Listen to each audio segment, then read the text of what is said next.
നമസ്കാരം.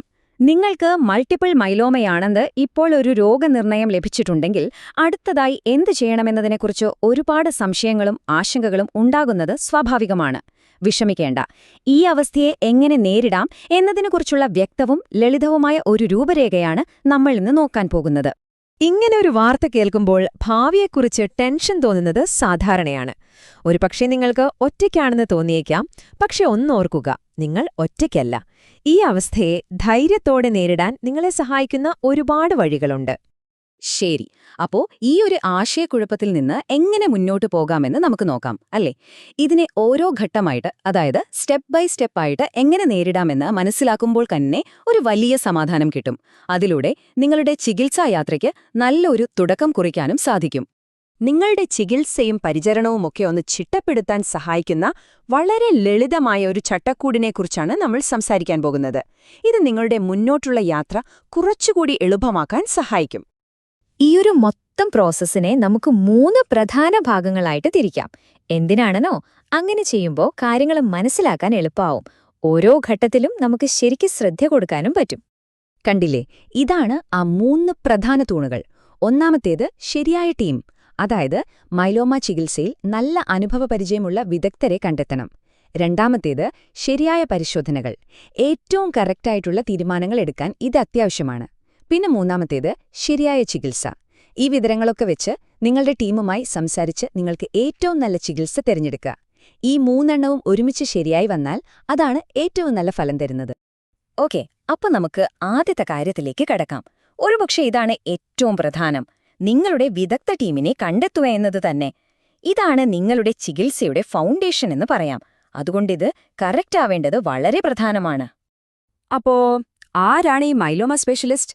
സിമ്പിളായി പറഞ്ഞാൽ, മൾട്ടിപ്പിൾ മൈലോമയിൽ മാത്രം ഫോക്കസ് ചെയ്യുന്നൊരു ഡോക്ടറാണ്. അത് ഹിമറ്റോളജിസ്റ്റ് ആവാം, അല്ലെങ്കിൽ മെഡിക്കൽ ഓങ്കോളജിസ്റ്റ് ആവാം. നിങ്ങൾക്കറിയാമോ, മൈലോമയുടെ ചികിത്സാ രീതികളൊക്കെ ഭയങ്കര വേഗത്തിലാണ് മാറിക്കൊണ്ടിരിക്കുന്നത്.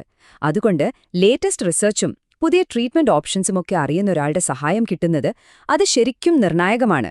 നിങ്ങളൊരു ഡോക്ടറെ കാണാൻ പോകുമ്പോൾ ചോദ്യങ്ങൾ ചോദിക്കാൻ ഒരു മടിയും വിചാരിക്കരുത്.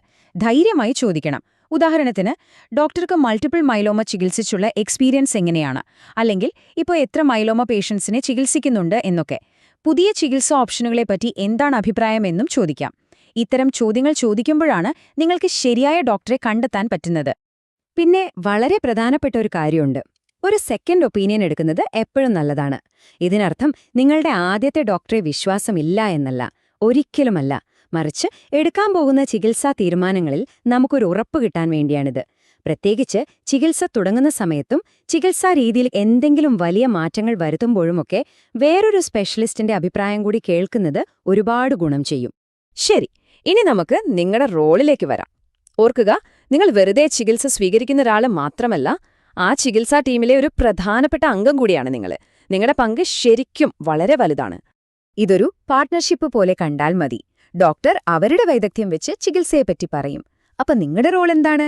നിങ്ങളുടെ ജീവിതത്തിലെ ലക്ഷ്യങ്ങൾ, മുൻഗണനകൾ ഇതൊക്കെ ഡോക്ടറുമായി പങ്കുവയ്ക്കുക. അവസാനം ഒരു ചികിത്സ തീരുമാനിക്കുന്നത് നിങ്ങളും ഡോക്ടറും ഒരുമിച്ച് ചേർന്നാണ്. ഇത് മറക്കരുത്. അപ്പോ എങ്ങനെ ഈ ടീമിലെ ഒരു എഫക്റ്റീവ് മെമ്പർ ആകാം? അതിന് 3 ലളിതമായ വഴികളുണ്ട്. ഒന്നാമത്തേത് സ്വയം പഠിക്കുക. മൈലോമയെക്കുറിച്ചുള്ള അടിസ്ഥാന കാര്യങ്ങൾ മനസ്സിലാക്കുക. അപ്പോൾ ചർച്ചകളിലൊക്കെ നന്നായി പങ്കെടുക്കാൻ പറ്റും. രണ്ടാമത്തേത് ചോദ്യങ്ങൾ തയ്യാറാക്കുക. ഡോക്ടറെ കാണാൻ പോകുന്നതിനു മുൻപ് തന്നെ സംശയങ്ങളും ചോദ്യങ്ങളുമൊക്കെ ഒരു ലിസ്റ്റാക്കി വെക്കുക. മൂന്നാമത്തേത് നിങ്ങളുടെ ലക്ഷ്യങ്ങൾ പങ്കുവയ്ക്കുക. ചികിത്സയിലും ജീവിതത്തിലും നിങ്ങൾക്കെന്താണ് പ്രധാനമെന്ന് ഡോക്ടറോട് തുറന്നു പറയുക. ഇതുവരെ നമ്മൾ സംസാരിച്ച കാര്യങ്ങളൊക്കെ നിങ്ങൾക്ക് കുറച്ചുകൂടി ധൈര്യവും ആത്മവിശ്വാസവും തന്നിട്ടുണ്ടാകുമെന്ന് വിശ്വസിക്കുന്നു. ഇനി മുന്നോട്ടുള്ള ഓരോ ചുവടും നല്ല അറിവോടെ, ആത്മവിശ്വാസത്തോടെ വെക്കാൻ നിങ്ങൾക്ക് സാധിക്കണം. ഈ ഒരു കാര്യം ശ്രദ്ധിക്കൂ: അറിവുള്ള ഒരു രോഗിക്ക് ചികിത്സാ ചർച്ചകളിൽ മികച്ച രീതിയിൽ പങ്കെടുക്കാൻ കഴിയും. ഇതെത്ര ശരിയാണെന്നോ? നിങ്ങൾ കാര്യങ്ങൾ മനസ്സിലാക്കുമ്പോൾ ഏത് ചികിത്സയാണ് വേണ്ടതെന്ന് തീരുമാനിക്കുന്നതിൽ നിങ്ങൾക്ക് വ്യക്തമായ ഒരു പങ്ക് വഹിക്കാൻ പറ്റും. അത് നിങ്ങളുടെ ചികിത്സയെ കൂടുതൽ ഫലപ്രദമാക്കുകയും ചെയ്യും. അപ്പോ ഇത്രയും കേട്ട സ്ഥിതിക്ക് ഒരു നിമിഷമൊന്ന് ആലോചിച്ചു നോക്കൂ. നിങ്ങളുടെ ടീമിനോട്, നിങ്ങളുടെ ഡോക്ടറോട്, അടുത്ത തവണ കാണുമ്പോൾ ചോദിക്കാൻ പോകുന്ന ആദ്യത്തെ ചോദ്യം എന്തായിരിക്കും? ആ ഒരൊറ്റ ചോദ്യം മനസ്സിൽ തയ്യാറാക്കുന്നതിലൂടെ തന്നെ നിങ്ങളുടെ ചികിത്സയില് സജീവമായ പങ്കാളിത്തത്തിന് നിങ്ങൾ തുടക്കമിടുകയാണ്.